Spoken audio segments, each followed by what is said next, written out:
Yep. Today's daf is daf Ches Amud Aleph Masechet Megilah, and we're continuing a number of mishnahs where we are drawing distinction and contrast, just like we did between Chodesh Adar Rishon and Adar Sheni. So we're just going to continue with a number of rules.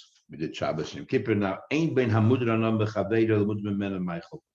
There's no difference if I say to you, I don't have any pleasure from you, or I say I don't eat anything from you, because basically every pleasure. And ultimately eats to eating, because you can take the money that you would have had and bought food with it. So it's always the same, except the risas haregel, walking across your property.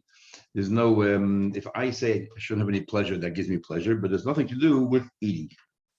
And the kelim she'ein oisim henochel nefesh, or buying, let's say borrowing tools that has nothing to do with eating. If I don't want pleasure, I'm allowed to. If I said I want to eat from you, then I am allowed to.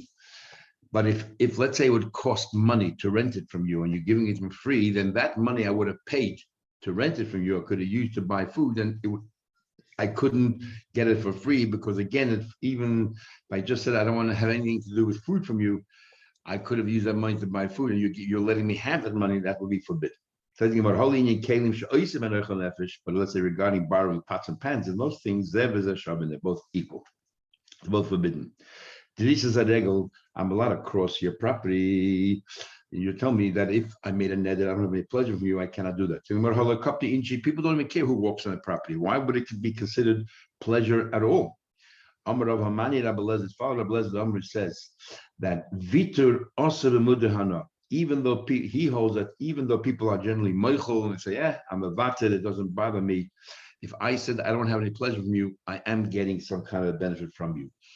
Because like when you're meichel means as if you're giving it to me. It's not like you're just walking away, you don't care. There's two ways of looking at Megilah. Megilah means that you're not giving me anything, you're just disassociating yourself from it, so then I'm not really having any benefit from you. But you can also learn Megilah is that you're giving something to me gratis, and you're saying, you can have it. And then I'm having benefit from you. Next mission of Ches Amud Aleph. Ein bein nedarim l'david. No different nedarim and davis. We had this on a number of occasions. A neder is I take upon myself to bring a carbon, and a davar is this animal I am bringing the carbon. So what's the difference? If the animal dies, I got to bring another one because I'm still around and I have an obligation. But a davar is ein chai.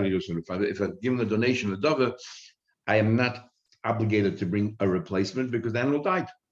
Says that there's a time period that by then we had different opinions, whether it's a 3 Yom Tovim or whether it's Sukkot or whether it's all the one Yom Tov. It's called Bal Ta'ach. You shouldn't delay and be tardy with fulfilling your obligations. But when it comes to Bal Ta'ach, they're both equal. Nedarim, Neder, or Nedav, they're all the same. So the Gemara, and we learned from Isaiah Shabbat. Tanahas we learned, Neder. What's the definition of a Neder? Ha'omer hadei alai, take upon myself oila. What's in the davar? This animal is what I'm bringing as a carbon. What is ultimately the difference? The dodi may sending who died or stolen other laws. The davis may sending other ain't the chayv not responsible. How do you know? It's what we learned. The nirtzaloi it says in the pasuk. The nirtzaloi lechaper Allah. Reb Shimon says esha olav chayv b'chusaf. Esha ein olav ein chayv b'yusaf. Shimon says Esha olav, that which is upon you is responsible. But the Esha ain't olav, you don't take it upon yourself, you're not responsible. My mashma, how do you see that olav means I'm taking responsibility? If you say I take upon myself, is keman the toyin akasped, as if you're carrying it on your shoulder. That means I am totally liable, responsible to bring a carbon and fulfill my obligation. Mishnah. A zav is somebody, a male who has a mission, and there's a difference of a female and a male. By a female, it's 3 consecutive days or 2 consecutive days. If a female sees 1 day or 2 days, she has to just shemed as yem keneged yem. You have to keep 1 day, make sure she doesn't see again. If she sees 3 consecutive days, she's zav. By a male, it doesn't make a difference if it's 3 days or 3 times in 1 day. 2 times makes him a zav. That he has to then count 7 clean days, but if it's 3 times, then he has to actually bring a carbon. Says the Mishnah, "Ein bein zav haroyesh te'edias." There's no difference between a zav who sees twice 2 sightings. Leroy shall say 3 sightings, and we don't care whether it's in the same day or not. In 2 days, Ella carbon, whether you bring a carbon at the end of that period or not. 3 times you bring a carbon, twice you don't bring a carbon. Says the Gemara, Holy Indian Mishka when you know if you're sitting on top of 10 mattresses, for example, we don't say, oh, the top mattress is the highest level of tumor, and the next mattress beneath that is a step lower, and it continues escalating downwards. No. We say that Mishka Moshe, all the chairs, all the seats, all the sofas that he's sitting on, no matter how many there are between him and the one over in the bottom, they're all equally tummy. Even though he didn't touch any of them, only the top one. So the Gemara, Holy Mishka Moshe Usvida Shiver got another law that you have to count 7 clean days when you stop seeing the mission. You have to count 7 clean days before you go to the mikveh. And if you see it during any of those 7 days, it cancels out what you counted. You start all over again. Zev is a shav. It makes no difference if it's 2 days or 3 days. How do we know that when it comes to tumah, that 2 sightings is enough, but when it comes to carbon, you need 3? Says the Gemara, he says, it says in Pasuk, it says in Pasuk that if a person has zov, if it's flowing from his, it says the word zov, mipsarai, zoivai, Tomiyu. So if it's flowing zov, zoivai is tummy. It says twice the word zov and it says you tummy. So obviously 2 sightings already render you tummy. But v'koru tummy and then sholish v'koru tummy. There's another passage where it says, and these are the laws of tummy.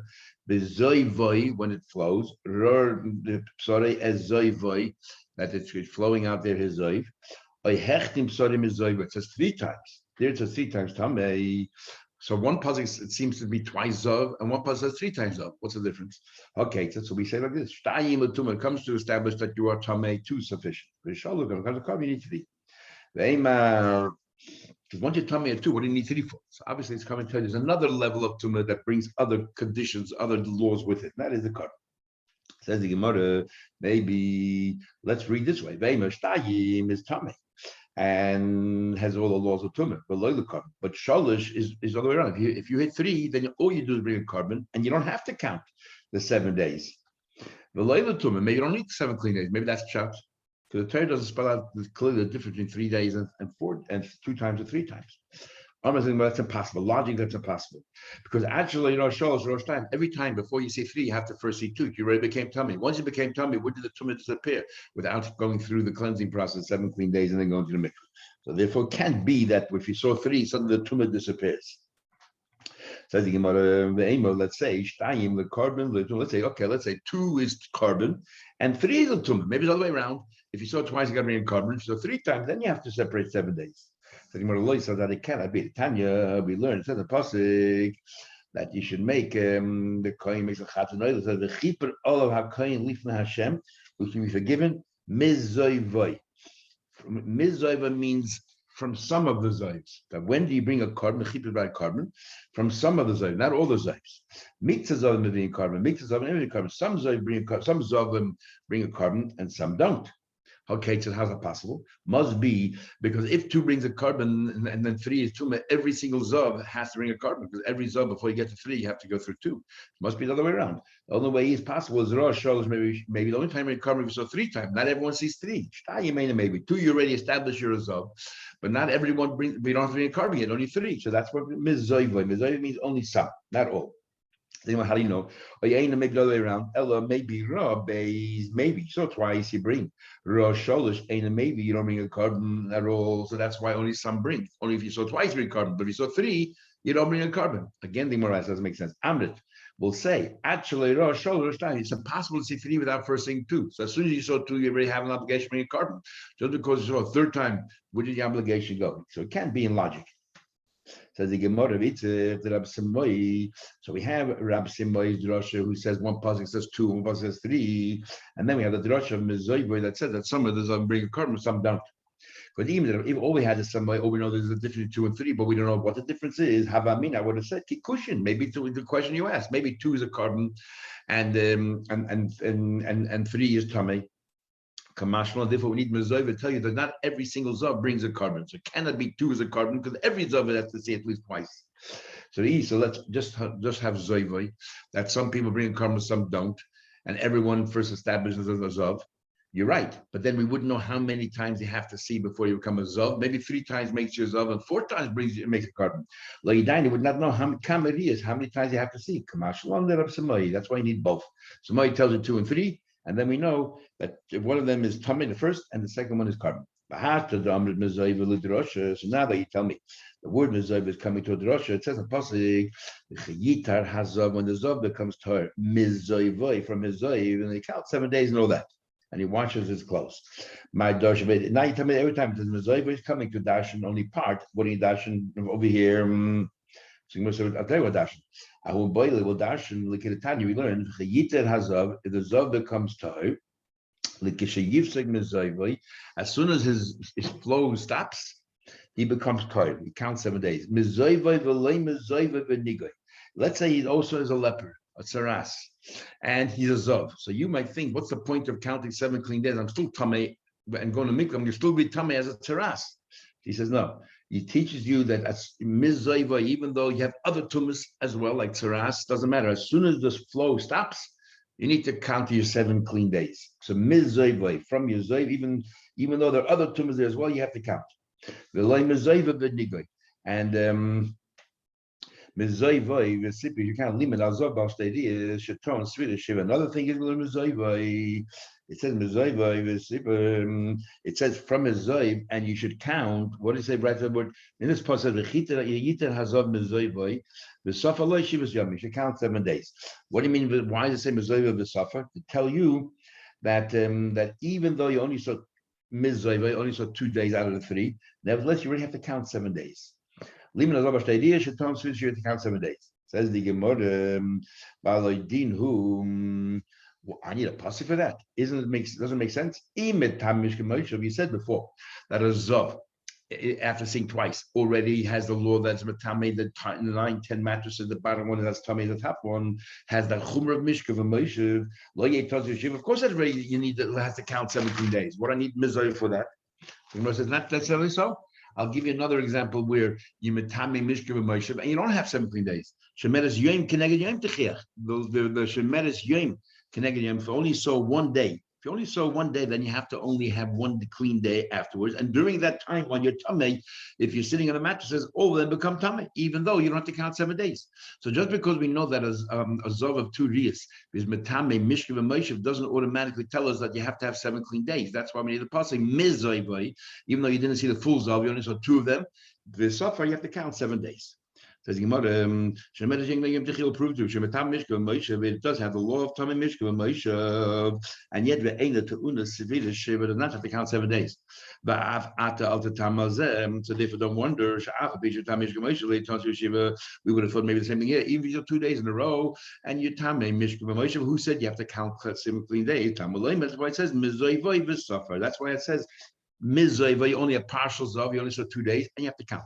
Mikza zayva, v'sipa limit al zav ashtei sheton shvira shiva to count 7 days. Omelet of Abayis, Abaya, Maishna. What is the difference? Hi Mizayva. What is the difference? So one place we're going to use Mizayva to be like strict, and one place is going to be lenient. Why is it mizayvay the marbebe coming to include zavash ideas? Here you're saying that what does mizayvay tell you? That even though you only saw 2 days, you have to have the full brunt of the law, and you have to count 7 clean days. So in other words, mizayvay is being machmir. U'maishna hai mizayvay the memayvay zavim. In other mizayvay we say not all zavim have to bring a carbon, only some. And they were using mizayvay that if you only have parts of, you have a lesser din, that you don't have to bring a carbon. Here by us, we say mizayva, that even if you only saw twice, you have a greater din, you have to count 7 clean days. And then you say by a carbon, you say mizayva, that if you only saw 2 days, you don't bring a carbon. What's working out? The my bezabash is. You're saying that excludes someone only saw twice. Amalei, he says to him, so Abai said to Rabbi Papa, if you're going to say, if you're going to tell me that what? That it's coming to tell you that a 2 day doesn't need to count 7 clean days, is lishte kramine, don't mention it at all. And why would we think that you have to count 7 clean days? And just because you're metame mishkav and moshev proves nothing, because even if you saw 1 day, you're metame mishkav and moshev. Why talk about the suffer at all? Why mention the suffer?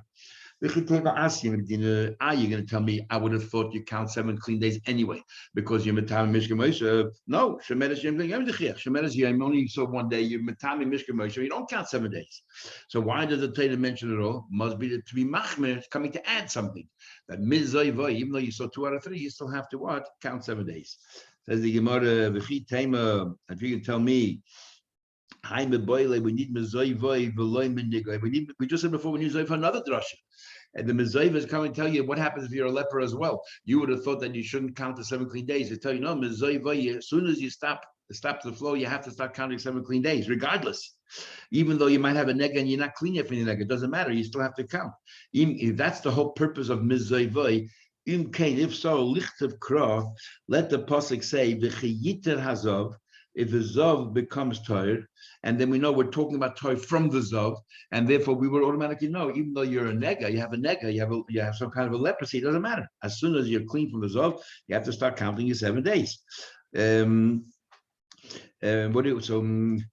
So what do you have to add mezayvay? The lishtik mezayvay, lamali. What do you need it for? Must be limited. Here, it's from the context of the pasuk. So there isn't a rule that mezayvay is coming to be machmer or mekel. You have to take the context of the pasuk and realize what it means.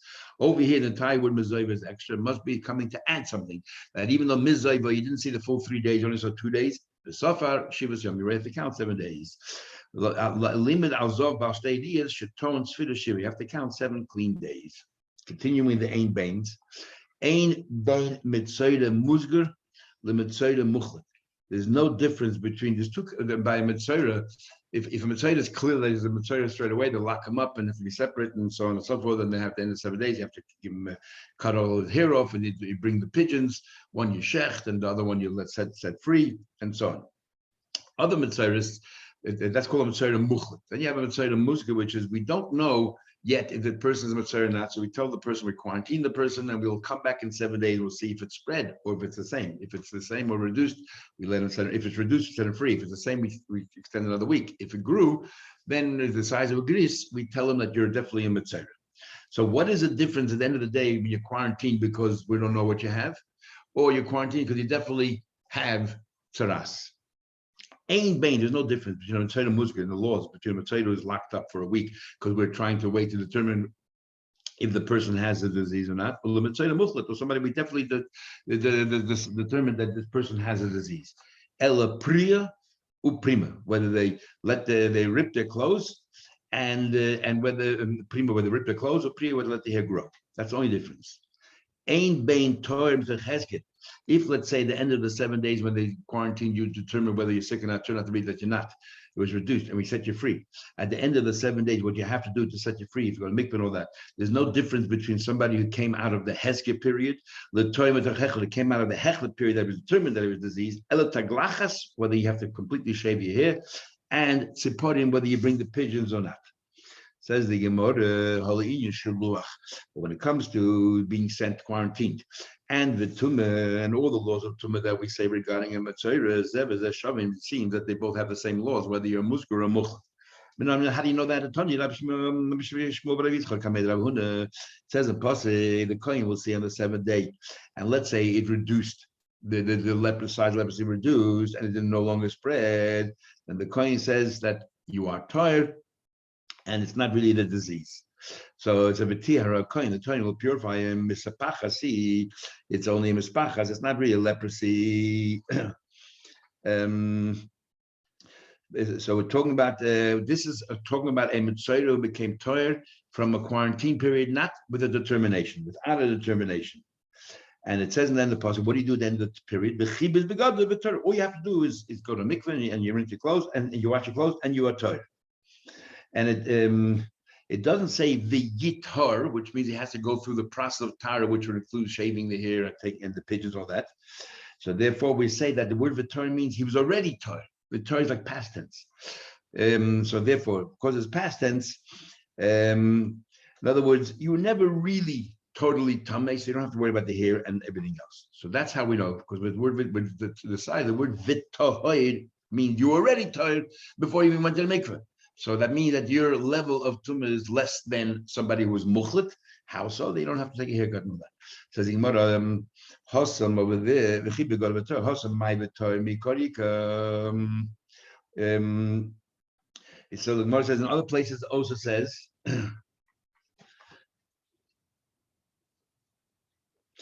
So how does he? So you're telling me that every time it says the word v'toy, it's past tense. Let me ask you a question.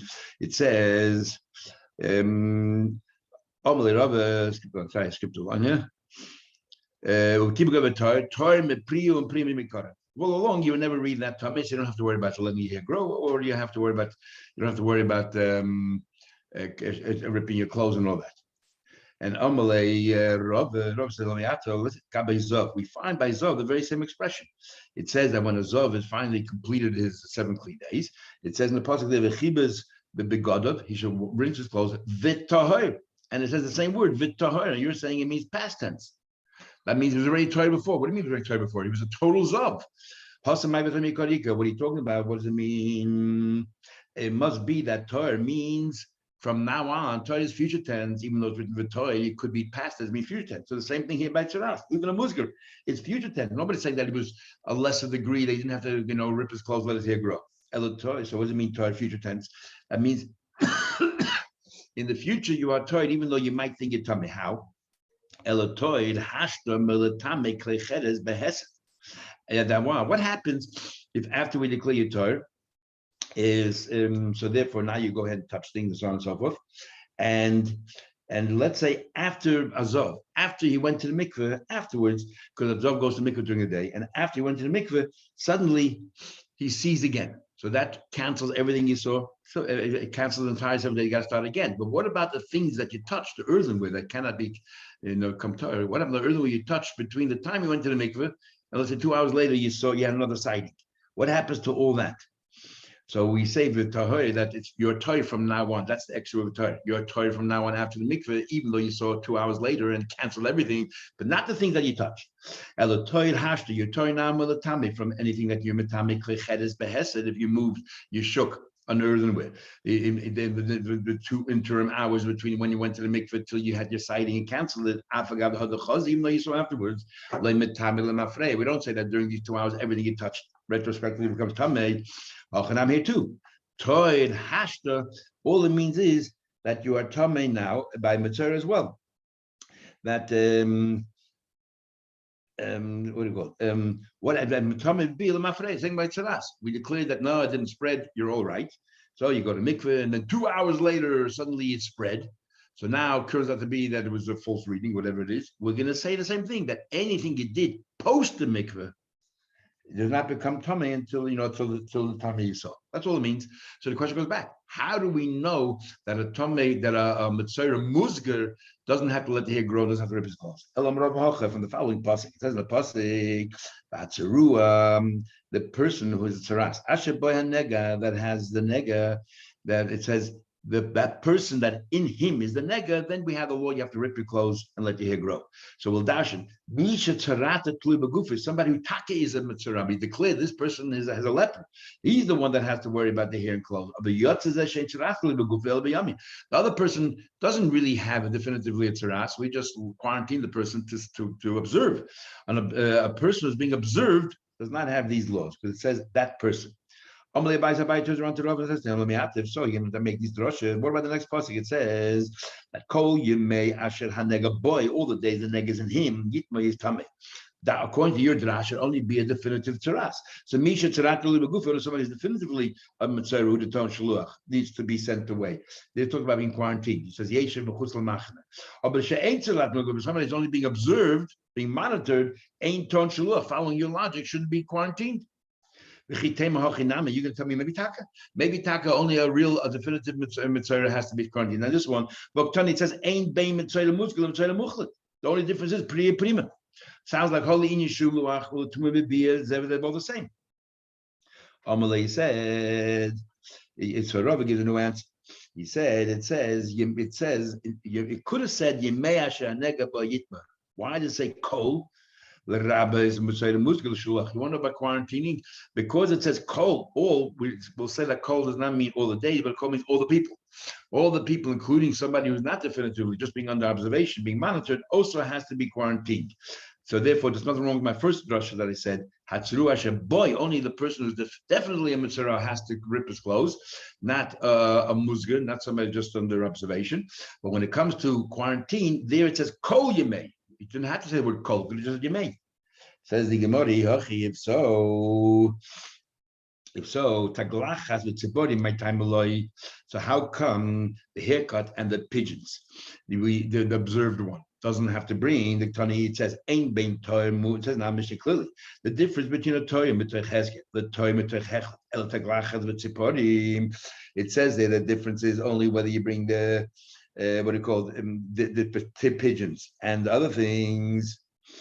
The other kabbanas you have to bring, but not the pigeons. The two pigeons, one that flies away and one that you shecht and you put the blood, and the case of taking a haircut. The l'chayda, according to you, kol, everything should be included.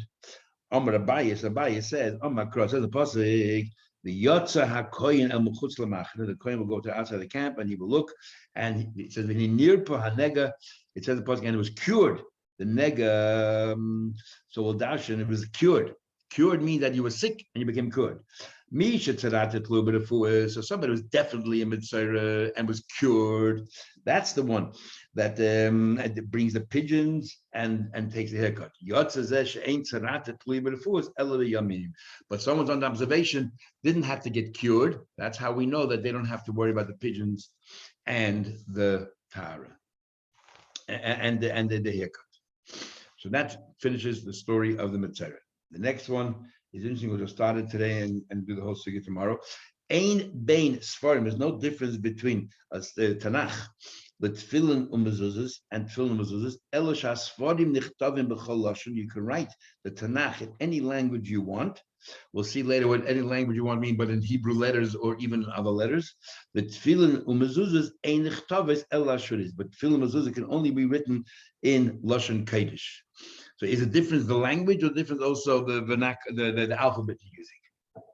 Rav Shimon ben Gamliel says, not only tefillin mezuzah they didn't allow, even Sifrei Torah and all that, you cannot write any other language, except Sheikh Elivon is only the Greek language.